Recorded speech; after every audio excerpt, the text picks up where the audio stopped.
Let's go over to Sharon at Dublin Castle, where the official launch of Ireland's EU Presidency took place earlier today. Sharon.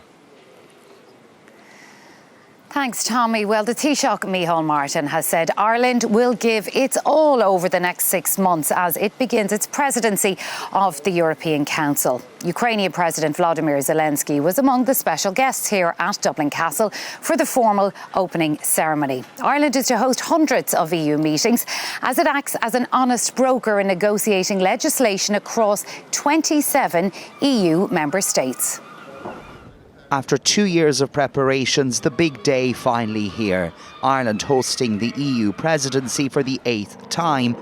Many special guests due to touch down over the next 6 months, starting today with Ukrainian President Volodymyr Zelensky. The government insists its security operation, with a price tag of €125 million, will be up to scratch. From a security point of view, a huge level of preparation has been put into hosting a successful presidency over the next 6 months, and I have every confidence in relation to that. Ireland will hope to make progress on EU enlargement, as well as finalising the EU's 7-year €2 trillion budget. You have chosen competitiveness, values and security as the 3 pillars of your presidency agenda. This fits perfectly with the priorities of work at leaders' level in the European Council. Then on to Dublin Castle for the pomp and pageantry of the opening ceremony. Familiar faces to see Ireland back centre stage in Europe. Ireland's presidency comes at a time of severe challenge for the EU, with a volatile global geopolitical picture. The coalition says it won't be found wanting. Holding the presidency is an honour and a responsibility, and we are ready to give it our all. The Taoiseach said Ireland would stand unswervingly by the people of Ukraine as the country strives for EU membership. But with questions over alumina exports from the Othanish plant in Limerick, came these pointed remarks from the Ukrainian president. Unfortunately, there are companies in Europe that are owned or effectively controlled by Russia and its sanctions oligarchs. They keep supplying the aggressor with essential materials. Crack agus ceol as Ireland displayed its culture to the Europeans it will now guide, before everyone on their way to get down to work. Today's ceremony kicks off an intense 6 months. 280 major meetings across Ireland, all building to a gathering of heads of state here at Dublin in November. A key meeting right away, Othanish alumina on the agenda. And I explained to Volodymyr that we are coming to the completion of an investigation so we get the full facts. A big workload ahead, with the coalition also needing to keep its eye on the ball at home. Barry Lenihan, RTE News, Dublin Castle. Well, Ireland takes on the presidency of the European Union against the backdrop of deepening economic and geopolitical threats. Our Europe editor, Tony Connolly, assesses the challenges facing the government in steering the EU's legislative agenda over the next 6 months. Since Ireland last took the reins 13 years ago, the EU has been shaken by a sequence of crises, not least Russia's invasion of Ukraine. Europe finds itself with a military threat to the east and a political and trade threat to the west in the shape of the Trump administration. Europe's industrial base is under threat too from a flood of manufactured goods, especially electric vehicles from China, goods which enjoy heavy state subsidies, says the European Commission. Over the next 6 months, Irish ministers, diplomats and officials will be expected to steer a range of related EU legislation towards a consensus. These will include new initiatives to boost European investment into the real economy, especially start-ups and scale-ups, as well as legislation to strengthen Europe's industrial sector and to put limits on Chinese imports and investment in sensitive sectors of the economy. Above all, Dublin will have to forge consensus among national capitals on the size and scope of the EU's next 7-year budget. That's already pitting countries determined to defend farm spending and those who want more spending on competitiveness and defence. As the neutral chair, the government will face a serious challenge in reconciling its presidency role with expectations from Irish farming organisations at a time when CAP funding is already facing a 20% cut. There will be a big focus on online safety, with an expert panel reporting within weeks on a possible EU-wide social media ban for teenagers. Irish ministers and officials will require formidable negotiating skills, but the government will also have to respond to unexpected developments and international crises. There's been no shortage of those in the current geopolitical climate. Well, Tony joins me now here at Dublin Castle, and I'm also joined by our political correspondent, Micheál Lehane. Tony, I'll come to you first because it was significant today that the Ukrainian President Volodymyr Zelensky was here, and he did make those pointed remarks earlier, and I understand in the press conference in the last half hour it also came up. What was said? That's right, Sharon. It was not a very thinly veiled reference, I think, in his speech in the courtyard here in Dublin Castle to what he called European companies that are effectively controlled by Russian oligarchs supporting Russia's war effort. And of course, we all know that that's a reference to Ohenish Alumina. Now, the issue came up again in a news conference between the Taoiseach and Volodymyr Zelensky a short time ago.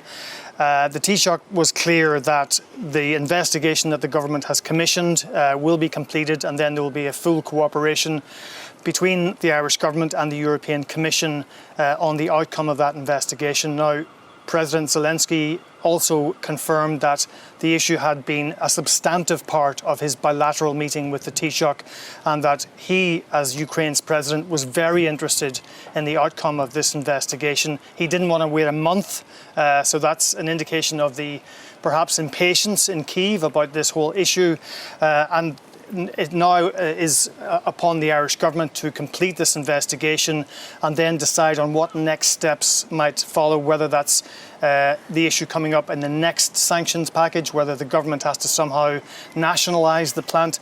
We'll know when the investigation is complete what next steps are available. That puts some pressure on Ireland, doesn't it, going into this EU presidency? It does, and I think this has been a very awkward issue for the Irish government to parry, because it blew up just a couple of months before the presidency started. Now, I think there has been understanding because aluminium, it's a very systemic issue for the European industrial base. You can't simply shut a plant down in Limerick and think that that's the end of it. There are deep concerns about knock-on effects to heavy industry, Airbus, the French motor sector, for example. But clearly it's been an awkward issue because it has had so much coverage in Brussels and elsewhere, not least in Kyiv itself. All right. Micheál Lehane, over the next 6 months, the Irish government has a number of tasks, not least the multi-annual EU budget. They have to look after issues to do with security. Housing affordability also come up today. Are there national interests that could make some of those tasks difficult? Well, I think there is a sensitivity around the common agricultural policy in the context of negotiating that EU budget. And I suppose that leads in some ways directly into that security issue when you think back to those protests in April, and can everything be secured over the next number of months. Now, the Taoiseach was asked about this when the Ukrainian president arrived here in Baldonnel this morning, and he said there have been extensive preparations and there's a degree of confidence about that. I think other issues where the government are hoping to make progress, kind of domestic issues with an international dimension, including trying to make the internet safer for children, hoping that there can be some collective action at EU level around that one. I suppose there's a general sense too that the budget coming up, the domestic budget, is one that is going to have to deal with the cost of living, something the Taoiseach admitted yesterday. And there will be a view from some in government that there can't be any distractions from that, which is going to be a core part of the domestic policy and something that's really there given the increases that people are facing in gas and electricity again today. And there's a curious one too. Of course, that feeling within Fianna Fáil that Micheál Martin is bulletproof for the next 6 months. But they will note his comments this morning where he said he's going to fulfil his mandate as Taoiseach long after the presidency is concluded up to next November. And I think that will generate no little angst among some restless backbenchers. It's only day one, but will there be a bit of happiness perhaps about how today's event went? Yes, I think day one was smooth, and this is just the beginning of a process. It's an important one, and it is one I think where not just the government but also indeed the civil and public service as well hope to put the best case forward for the country. So far so good. Well, I'm joined now by two Europhiles who've been watching proceedings here at Dublin Castle all day. Bridget Laffan, political scientist, and Bobby McDonagh, a former Irish ambassador to the EU. Bobby, I'll come to you first. You've been watching the ceremony here today and the press conference afterwards. Anything in particular stand out to you today? What stood out for me was how well it went. I mean, the presidency over the next 6 months will involve a security dimension, an organisational dimension, a media dimension, and they all went so smoothly today that I think the government will take confidence with that. Of course, the negotiations, which is the heart of the presidency, they haven't started yet, but also, of course, the presence of President Zelensky was very important because security is one of the 3 major priorities of the Irish presidency, and I think having him here was a clear signal to those who might doubt, and I don't doubt, that Ireland will take its presidency responsibility seriously, and that our neutrality doesn't in any way affect our support with our European partners for Ukraine. Military support, financial support, and particularly support for Ukraine's accession to the European Union.